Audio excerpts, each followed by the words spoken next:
Welcome to this comprehensive lecture on one of the most revolutionary experiments in quantum mechanics, the Davisson and Germer experiment that confirmed the wave nature of electrons.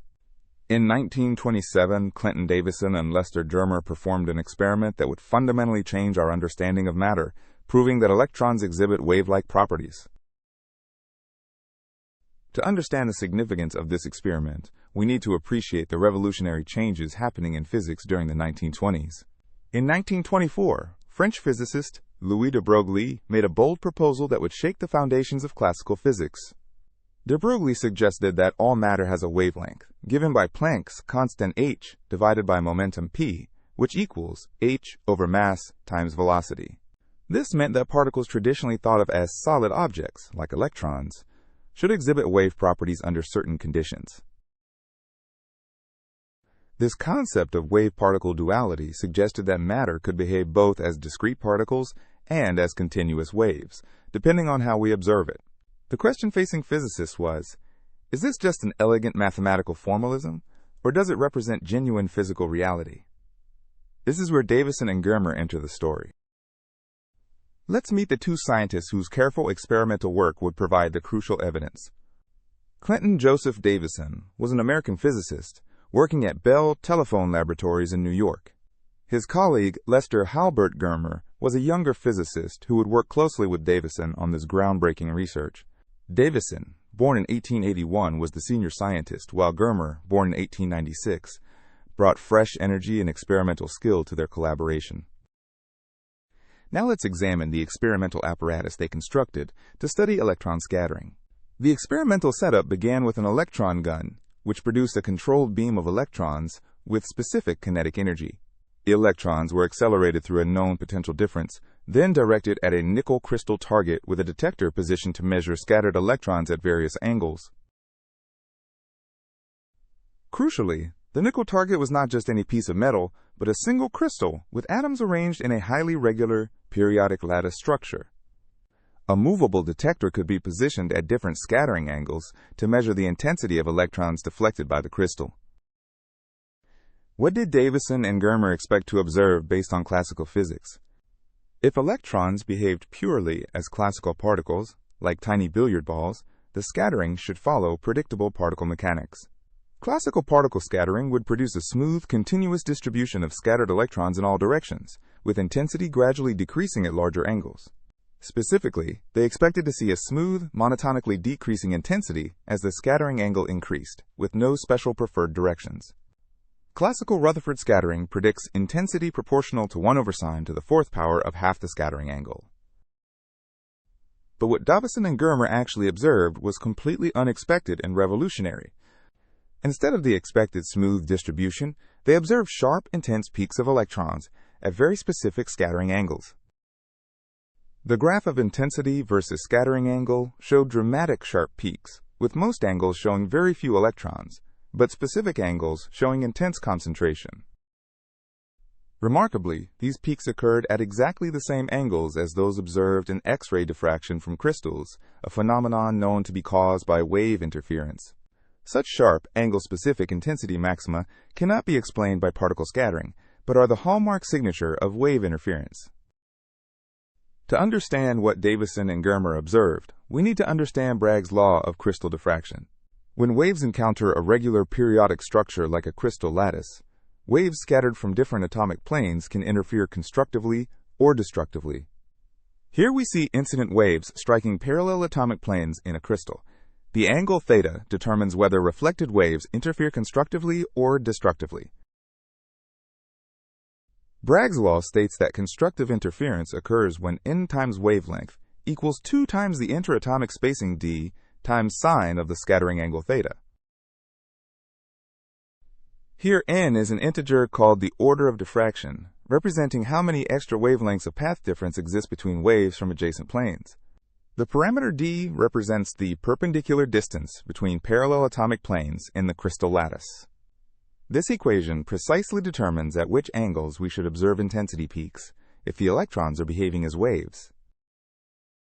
Let's now calculate the de Broglie wavelength of the electrons in the actual experiment. In their key experiment, Davisson and Germer accelerated electrons through a potential difference of 54 volts. The kinetic energy gained by each electron is the electron charge times voltage, which equals 1.6 times 10 to the minus 19 coulombs times 54 volts, giving 8.64 times 10 to the minus 18 joules. This kinetic energy equals 1/2 m versus squared. Solving for velocity, we get versus equals square root of 2 ek over m, which gives approximately 4.36 times 10 to the 6 meters per second. This velocity is about 1.5% of the speed of light, so non-relativistic mechanics is appropriate. The momentum is mass times velocity, which equals 9.11 times 10 to the minus 31 kilograms times 4.36 times 10 to the 6 meters per second, giving 3.97 times 10 to the minus 24 kilogram meters per second. Finally, the de Broglie wavelength is Planck's constant divided by momentum, which equals 6.626 times 10 to the minus 34 divided by 3.97 times 10 to the minus 24, giving 1.67 angstroms. This wavelength of 1.67 angstroms is comparable to the typical spacing between atoms in crystalline solids, which is why diffraction effects are observable. Now let's verify that this wavelength correctly predicts the observed diffraction peaks. For the particular set of atomic planes in nickel that Davisson and Germer studied, the interplanar spacing is 0.91 angstroms. Using Bragg's law, n lambda equals 2d sine theta. For first-order diffraction where n equals 1, sine theta equals 1.67 divided by 1.82, which equals 0.918. Taking the inverse sine, we get theta equals 66.7 degrees. The intense peak in the measured data occurred at 50 degrees from the surface normal.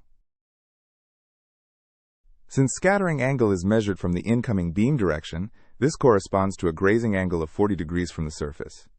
When we carefully account for the scattering geometry and the specific crystal planes involved, the de Broglie wavelength prediction matches the observed peak position with remarkable accuracy. Let's pause and appreciate why this result was so revolutionary for physics. Let me ask you a question. What made this experiment one of the most important in 20th century physics? The answer is that it proved matter waves are not just abstract mathematical constructs, but represent genuine physical reality. In just 3 years, de Broglie's theoretical hypothesis was dramatically confirmed by direct experimental observation. Before this experiment, electrons were universally regarded as purely particle-like objects, with definite positions and trajectories. After this experiment, wave-particle duality became an experimentally established fact that had to be incorporated into any theory of matter. This experimental confirmation paved the way for the development and acceptance of modern quantum mechanics, including Schrödinger's wave equation. Interestingly, this groundbreaking discovery had an element of serendipity. Initially, Davisson and Germer were conducting routine studies of electron emission from metals and were not specifically searching for wave behavior. In 1925, a laboratory accident occurred that would change the course of physics history. A vacuum system failure allowed air to enter the apparatus, oxidizing the nickel target surface. To remove the oxide layer, they heated the nickel crystal to high temperature. This heating inadvertently caused the polycrystalline structure to reorganize into larger, well-ordered, single crystal regions. This accidental improvement in crystallinity made the diffraction patterns much sharper and more pronounced, leading to the clear observation of the wave interference peaks. This reminds us that sometimes the most important scientific discoveries come from unexpected places and require openness to surprising results. Davisson and Germer didn't stop with a single observation. They systematically studied how the diffraction pattern changed. They systematically varied the accelerating voltage, which changes the electron energy and therefore the de Broglie wavelength. Since wavelength is proportional to 1 over the square root of voltage, increasing voltage decreases wavelength. As they changed the voltage, the angular positions of the diffraction peaks shifted in exactly the way predicted by Bragg's law with changing wavelength. They also observed higher-order diffraction peaks, corresponding to n equals 2 and n equals 3 in Bragg's law. For second-order diffraction, 2 lambda equals 2d sine theta, giving different peak angles. Every single quantitative prediction of wave theory was confirmed with high precision, leaving no doubt about the wave nature of electrons. The similarity between electron diffraction and X-ray diffraction was particularly striking. X-ray diffraction from crystals had been discovered by Max von Laue in 1912 and was well established by the 1920s.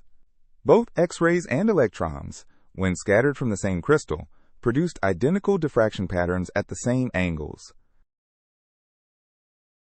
But here's the profound point.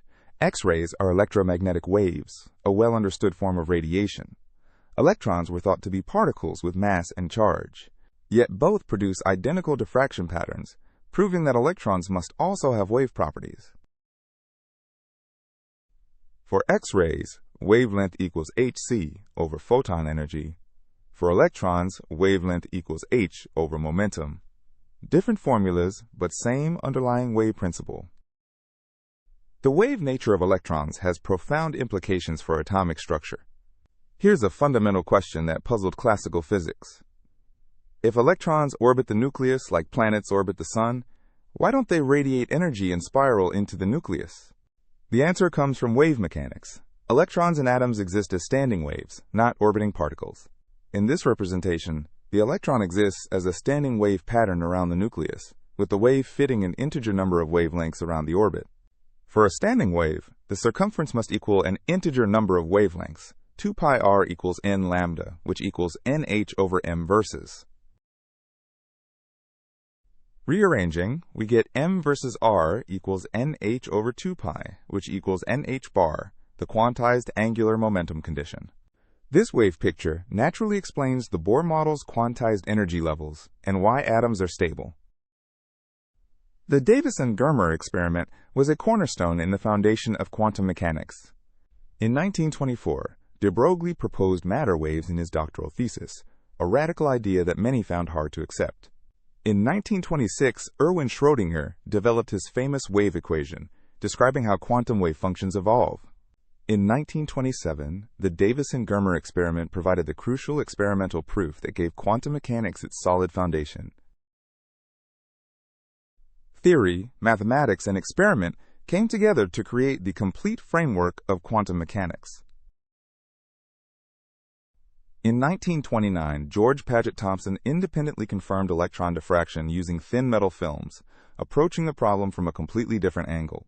In 1937, both Davisson and Thomson were awarded the Nobel Prize in Physics for their experimental demonstrations of electron diffraction.